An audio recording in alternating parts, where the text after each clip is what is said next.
Yes, yes, yes. We are back with another banger. It's your boy, Michael J. MacDonald. And today we're going to go over how to build a successful sponsorship deck. As you know, this year we have InvestFest, which we've had the last 3 years. And this year we've actually been able to get the most sponsorship money ever since its inception, right?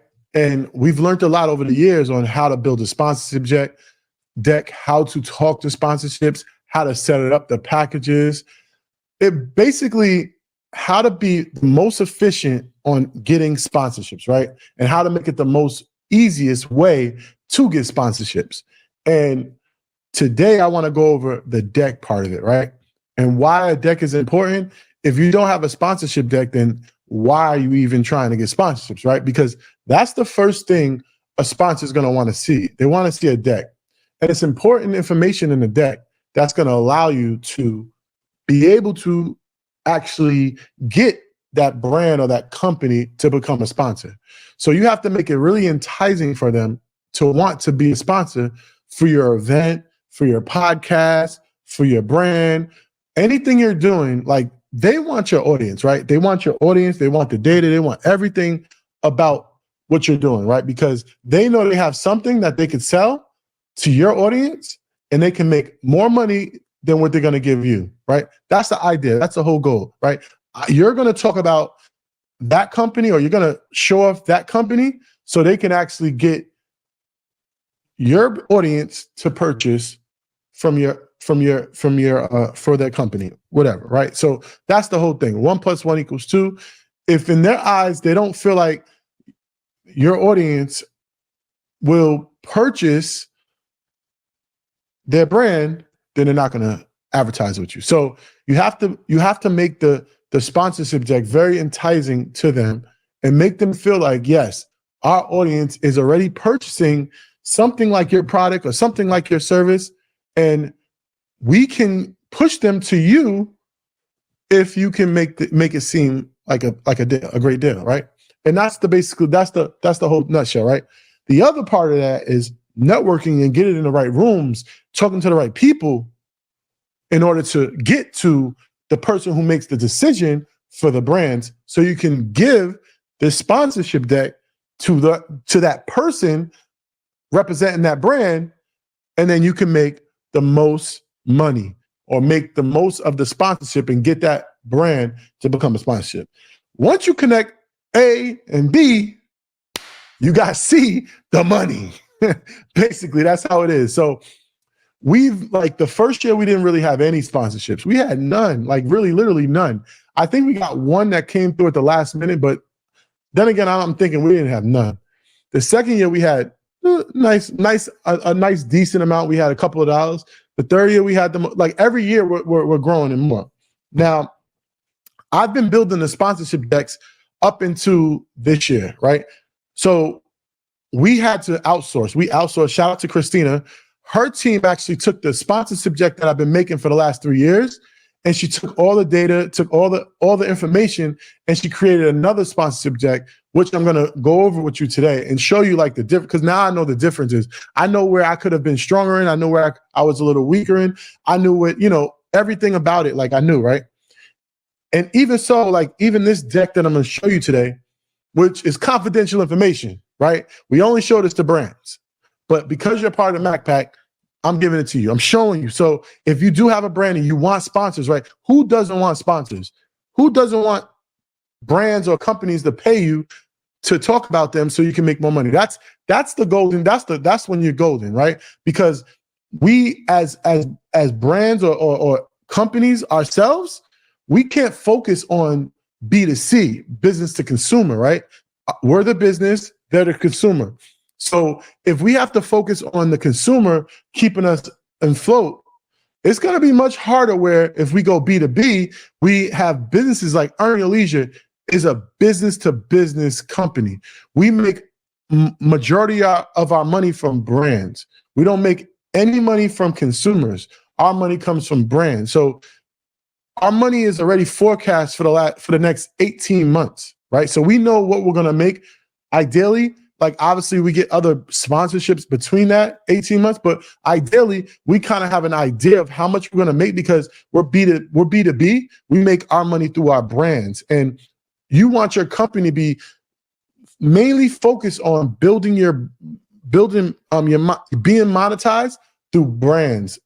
That is the ideal situation because you don't have to worry about selling anything. You don't have to worry about how much you're gonna make this month, how much you're gonna make next month. It's almost like a continuity play, almost like that. Like it's almost like a subscription, a recurring thing. Because when a brand sponsors you or advertises with you, you already know how much they're gonna give you, say 1 month, 2 months, 3 months, because they already tell you it's a campaign, right? So they tell you kind of like how long they're going to be in this campaign, how much they're spending each month, and they're locked in because it's contractual, right? You have a contract saying, I'm going to give you $10,000 for the next 3 months, right?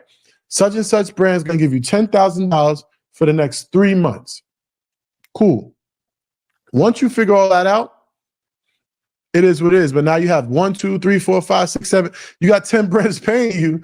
You are making a substantial amount of money, right? And you don't have to worry about selling. Just continue to do what you've been doing. It got you where you are, and you'll be golden. So rule number 1 is the first part about it is getting inside the rooms, getting inside those events. And I spoke about this in personal branding. You want to go to events that have sponsorships. When you see the sponsorships at those events, you already know a representative is going to be at the event, making sure that their brand is presented like they paid for, right? So that's the first thing. So get inside the rooms where sponsors are. So now you know that you are in the room. The second thing is making sure you shake hands, go up to people, be active in the room. Don't just go into the room, be active. Now, if you are not a person that is like networking or going up to people, there is other alternatives like going into LinkedIn, searching partnerships. Anybody who's in partnerships deals with sponsorships. So if, like, for instance, I'm working with the company that we built EYL University with, right? Now, this year is kind of too late, but I started to talk to the sponsorship person and have a kind of a relationship with the sponsorship person at Uscreen. Now, it was too late to the money to move in, but I guarantee you next year, Uscreen will be a sponsorship to EYL University, to InvestFest. Now, I want them to be a sponsorship to EYL University or Earn Your Leisure. Now it's much easier. So we're going to do business, right? It's just a matter of time because I've been building a relationship, but that relationship wasn't built on being in the same room. That relationship was doing so much good business with the company that they're like, listen, we want to be a sponsor. We want to work with you because we see your audience, they see our audience, and they already know that our audience is entrepreneurs. So now they want to get the business from our audience. And they were going to pay us a substantial amount of money to be a part of our audience. Like you're watching this on a Uscreen product. Now, you don't see Uscreen on the bottom because I built a relationship with this company. And now they said, hey, we don't want to put our logo, we won't put our logo on here, just keep giving us great business. Simple. So now that was built off of a relationship of me just doing business. One way is that. Another way is getting in the room. The next way is going on LinkedIn, searching partnerships. And I'm just going to say LinkedIn partnerships. Go to partnerships, you search partnerships, you see all the companies, and you contact them. But again, that goes with the next thing is, so now those 3 different ways of getting in the space where you can actually even present a deck. Now you have those 3 different ways, right? The first way is getting in the room. I sent them a sponsored deck. So that's going to be, boom, point B. The second way is I did business with the people, and now they want to do business with me. Boom, I sent them the deck, part 2. Now, the third way is going to LinkedIn and having your whole profile set where they can easily access your deck, or you send them your deck, and then point B. So everything, those 3 ways that we can talk about, right? Those are the 3 ways right off the back that you can actually use the sponsorship deck to actually get the sponsorship money. Now, the next part is the sponsorship deck. So let's go over the sponsorship deck that Christina's team built. Now, she was the lead with our sponsorship this year, and she made she took my deck and she actually made a really, really good deck. I will say that that deck was really, really amazing, and we're gonna go over it, right? Let me upload. So now let's really like dig into this and kind of see and pull back the layers of each part of the deck. Now it's about maybe 12 pages, but it really doesn't matter. Let's add it to the screen. Boom. I'm gonna do full screen on it. Just talking about it. So let's talk about the first page. The first page, we're advertising InvestFest. InvestFest 2024. Key things that you have to have: the location of the event, the date of the event, the logo, and you want to have the name. It's the partnership deck, but you also want to have the slogan, your model, your slogan, or whatever you want to call it, your mission statement, or whatever it is on the front. You're going to give them a great idea of what this is about right off the bat.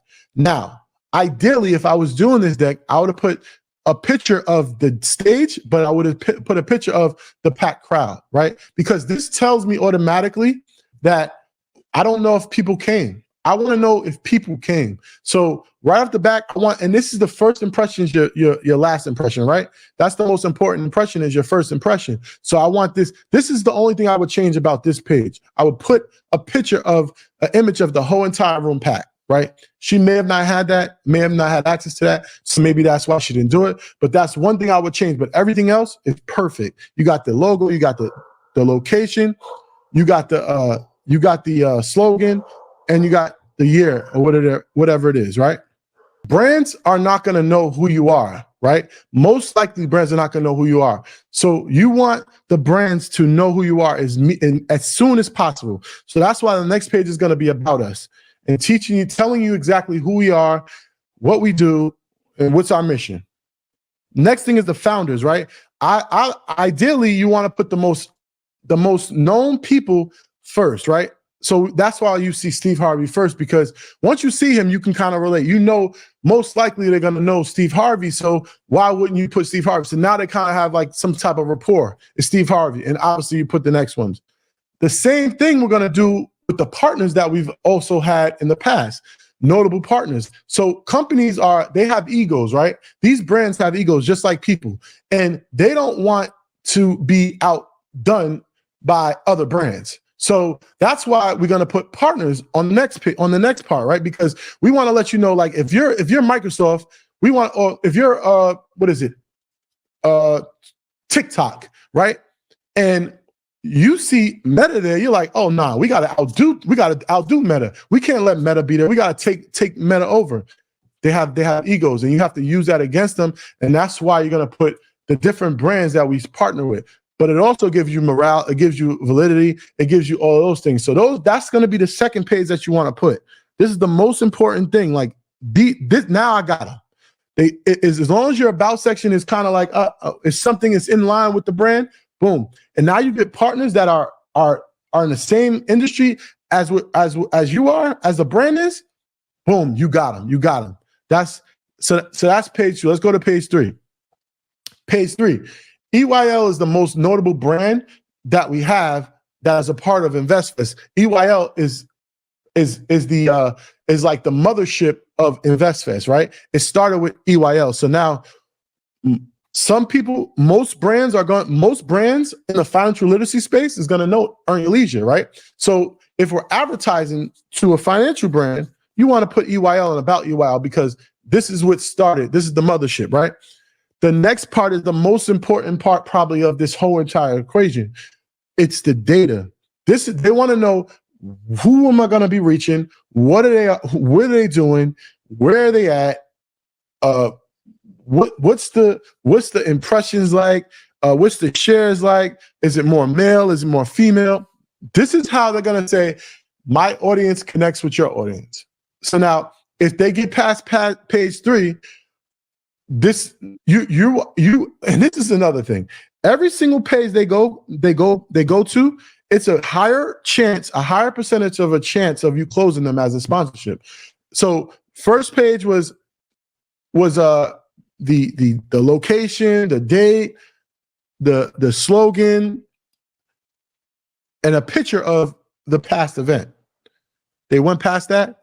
Now you know it got the brands, it got the founders, it got the about the event. So now you know, now you need to know if they connect. So they realize the brand aligns with their brand, right? They align with each other. The next part is, does the audience align? Does the audience align with their brand?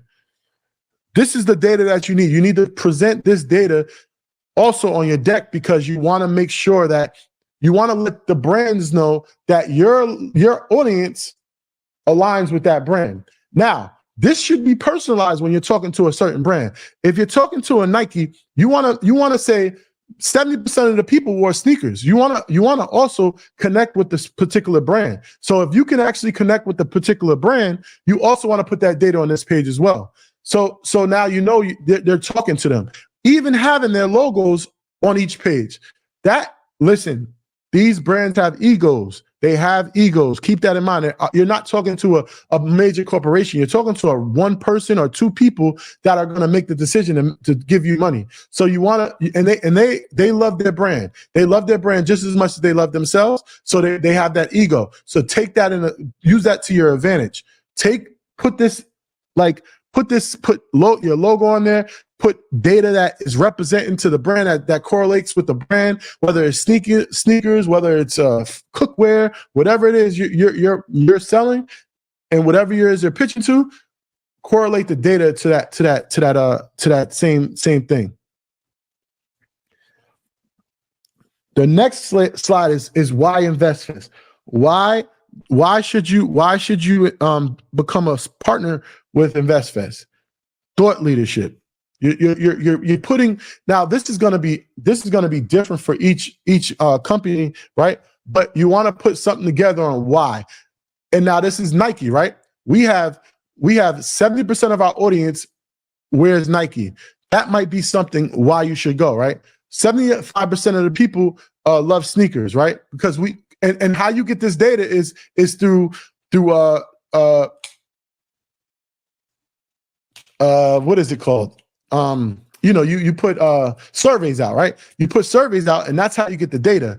So you get that data by putting surveys out and asking them all these different questions. And the more questions you ask your audience, right? And this could be before they buy the tickets, or it could be after they buy the tickets. Ideally, you want it before, because you can use the before data with the current year. Now, if you ask it after, you just have to use it for the following year, right? Or if you have a podcast, you could be asking all the time of surveys of all the information. So now you know your audience. The more you know your audience, the easier it is to sell them to someone else, right? And this is what this is paid. This page is basically why does Nike need to be a part of InvestFest? You have to make it so convincing that they are missing out. If they're not a part of InvestFest, they're doing their business a disservice. That's how you have to make this. This is what this page is for. You got to make them feel like they're doing their business a disservice.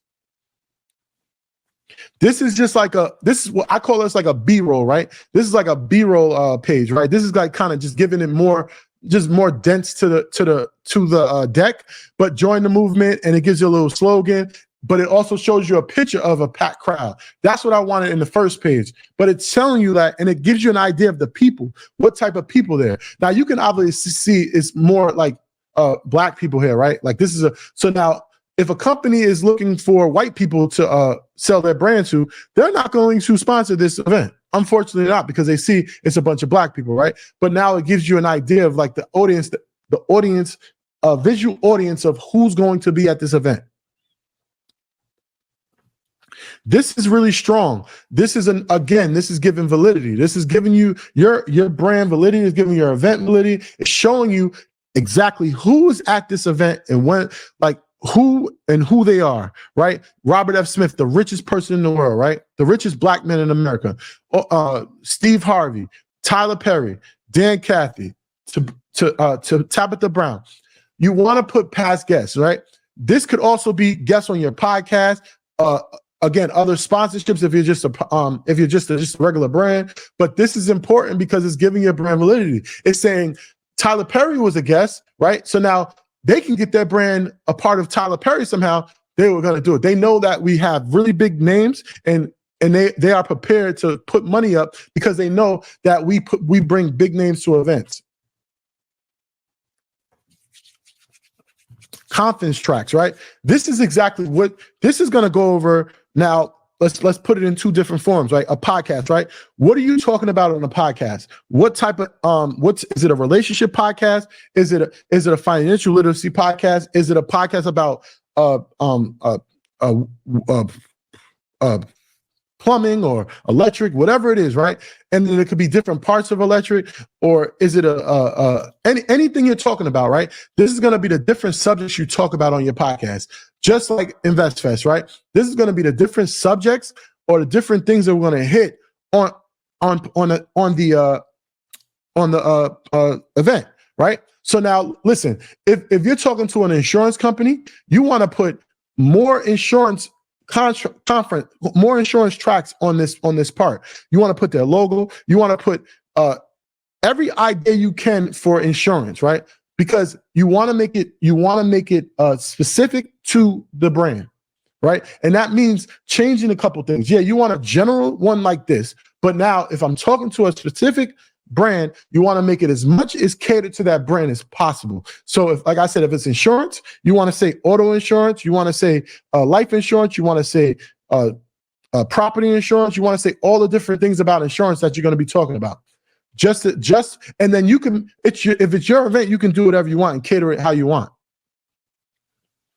Now, this is another add-on, right? This is like another B-roll, but this kind of gives you more of an exposure of what it's about. It's also giving it entertainment, right? So now it's not just financial literacy. It's not just education. We're going to also give you entertainment. We're going to give you more than just financial literacy. That's what this is saying, right? So now if I'm talking to a spirits company, they like this because they know that their number one consumer is in the entertainment industry, right? So if their number one consumer is in the entertainment industry and we're providing entertainment, they are more likely to purchase from or become a partner with your event.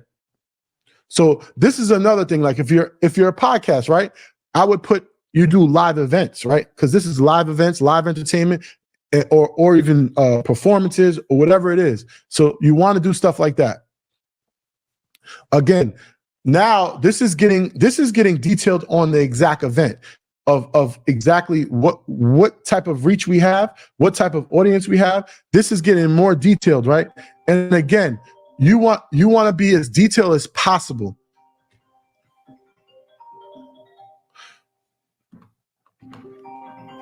You want to be as detailed as possible.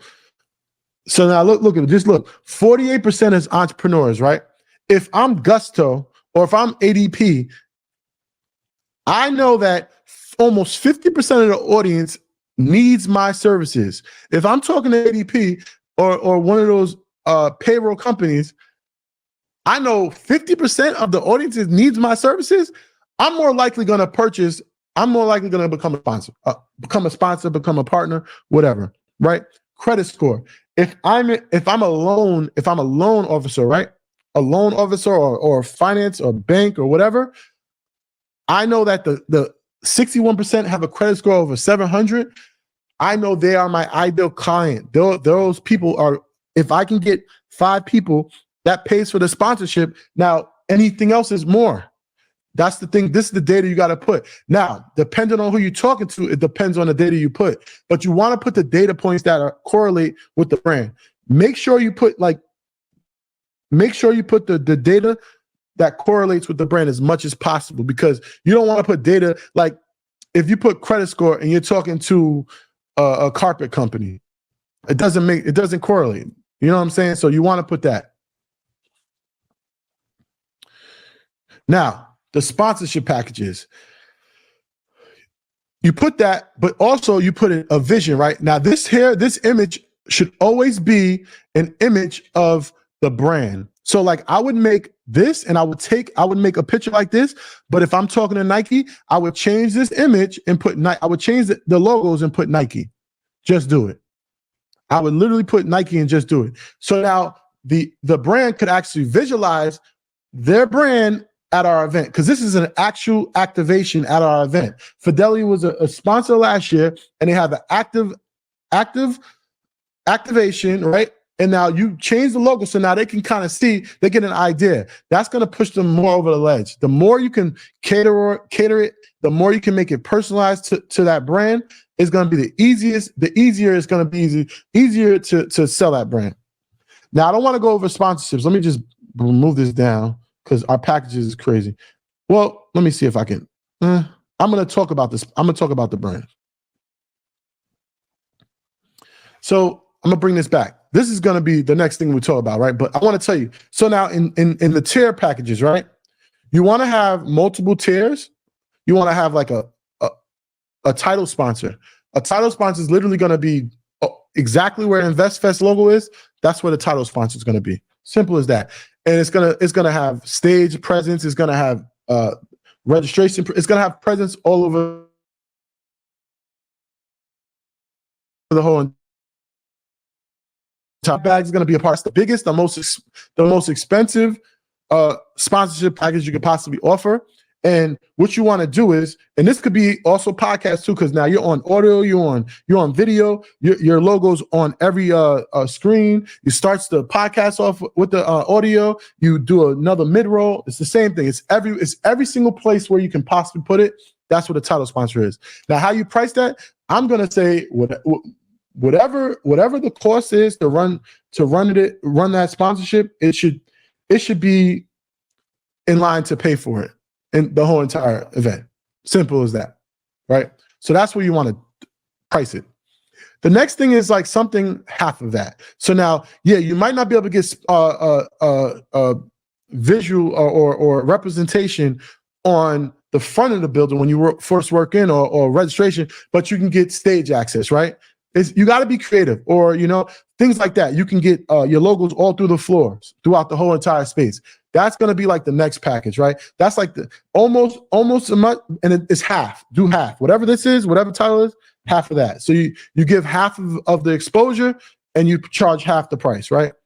The next part. Now I can go detailed into like how you kind of like you're going to know the cost of each sponsorship, because we have to build out the signage and things like that. So once you get the cost, that's how you kind of also have to put that in, because they don't pay for that. You have to pay for that. So you have to kind of get all those prices in, and that could be another class too on how to actually get the ROI. Make sure the ROI is at least 4x, right? That's been my thing across the board.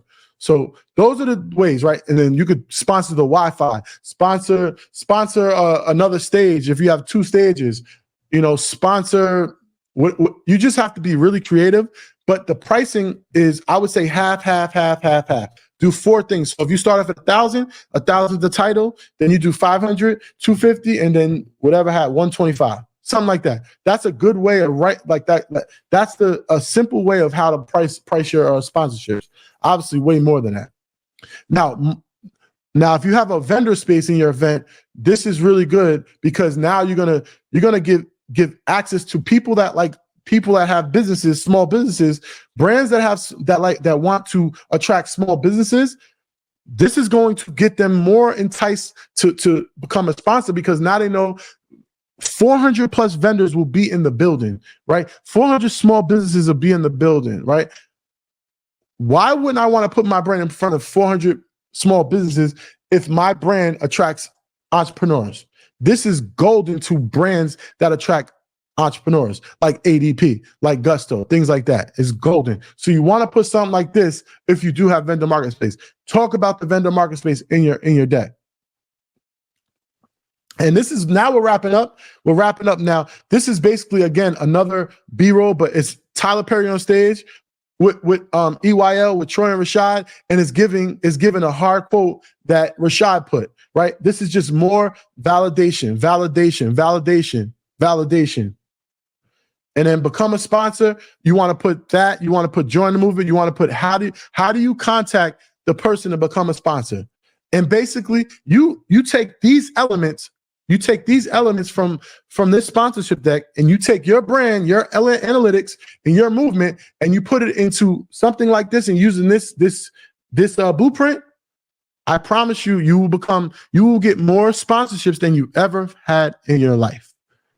I hope you guys got this. I hope you guys enjoyed this. I hope you guys understood this, because this here is going to change the trajectory of your business, because once you start getting one sponsorship, you're going to be closer to getting 2, getting 4, getting 8. And then no longer you have to worry about YouTube analytics, right? Or YouTube sponsorships or this person buying this or this person buying this brand, because now you're building your own sponsorship, your own agency, your own marketing agency, and now you make much more money than YouTube. You make much more money than selling something, because now, again, like we discussed in the beginning, you have a campaign that lasts 18 months or 12 months. You know what you're going to make for the next 18 months. So that's it. This is when you get to this level, there's no stopping you. I hope you guys enjoyed this. I hope you guys understood it. This is the Mac Pack. I love you guys. I appreciate you guys. This is what we doing. We adding value. Take this information and apply it today.